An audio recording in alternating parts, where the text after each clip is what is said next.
Om Swastiastu, selamat pagi semuanya, salam sejahtera untuk kita semua, dan salam harmoni. Sebelumnya, perkenalkan nama saya Gede dari Seorang Putra dengan NIM 151077, saya dari kelas 4C. Nah, yang terhormat dosen pengampu mata kuliah keamanan komputer, Kadek Yota Ernanda Irianto, Eskom MT PhD.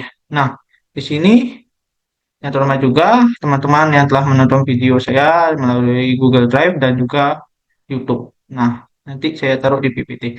Nah, saya itu mempresentasikan sebuah UAS keamanan komputer yang telah saya buat yang berjudul tentang penerapan AI dalam sistem login mahasiswa menuju keamanan Zero Trust. Nah, di sini terdapat isi materi pembahasan yang nanti saya sampaikan. Yang pertama, deskripsi singkat sistem awal. Yang kedua, identifikasi masalah keamanan.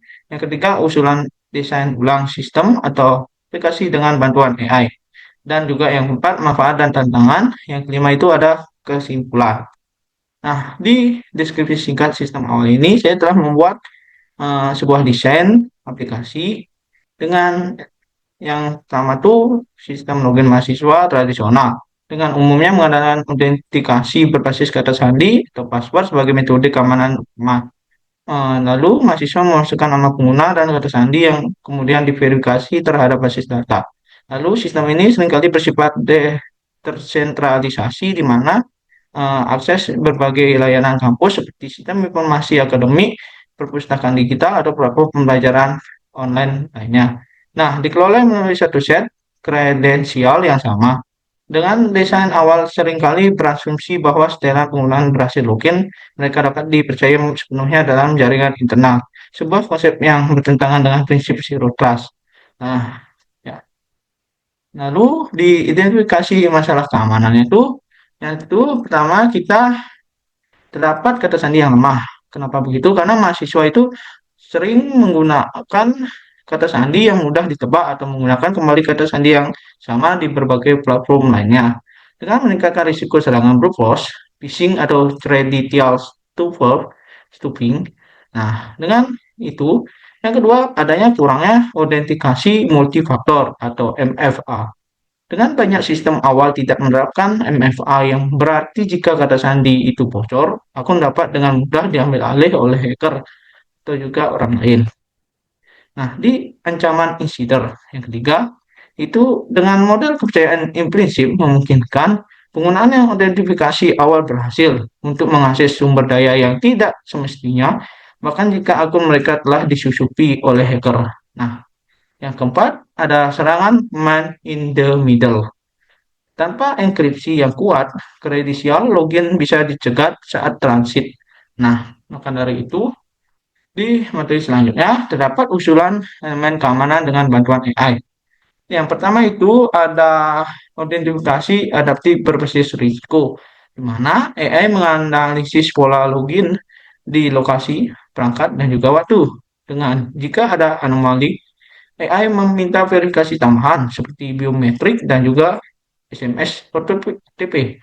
Nah, untuk ini juga mencakup analisis perilaku penggunaan UBA dan deteksi anomali secara real time. Lalu, yang kedua, verifikasi berkelanjutan. AI ini terus memantau aktivitas pengguna pasca login.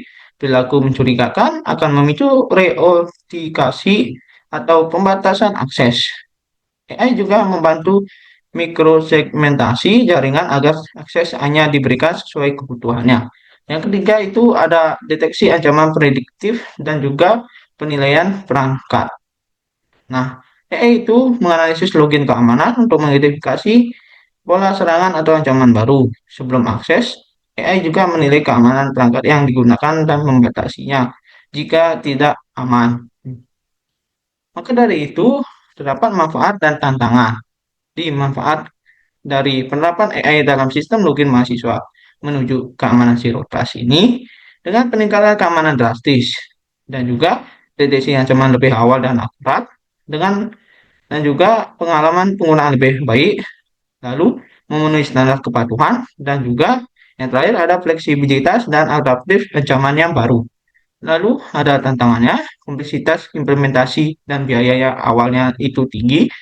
Lalu ada masalah privasi data, lalu juga ada ketergantungan pada kualitas data, Lalu ada potensi false positif atau negatifnya. Dan terakhir ada perlu pembaruan pemodelan berkelanjutan. Nah, setelah itu saya menarik kesimpulannya dari desain yang telah saya buat ini. Terdapat penerapan AI dalam sistem login mahasiswa adalah kunci untuk mencapai keamanan zero trust yang adaptif dan proaktif. Dengan AI kita beralih dari model kepercayaan tradisional ke verifikasi berkelanjutan. Dengan mendeteksi anomali perilaku ancaman cyber secara real time, meskipun ada tantangan dalam implementasi dan privasi, manfaatnya sangat besar. Dengan di keamanan data yang lebih kuat, pengalaman penggunaan yang lebih mulus, dan kesiapan terhadap ancaman masa depan. Ini adalah langkah penting untuk ekosistem digital kampus yang lebih aman dan tangguh. Ya, nah di nanti link video saya ini akan masukkan ke Google Drive dan YouTube. Nah, ya jika ada pertanyaan, silakan tanyakan di YouTube saya. Lalu, nah, saya tutup dengan para Santi. Om Santi Santi. Om, Waalaikumsalam warahmatullahi wabarakatuh. Salam harmoni dan salam sejahtera untuk kita semua. Mohon maaf jika saya salah kata yang sengaja pun tidak disengaja. Ya, sekian. Terima kasih.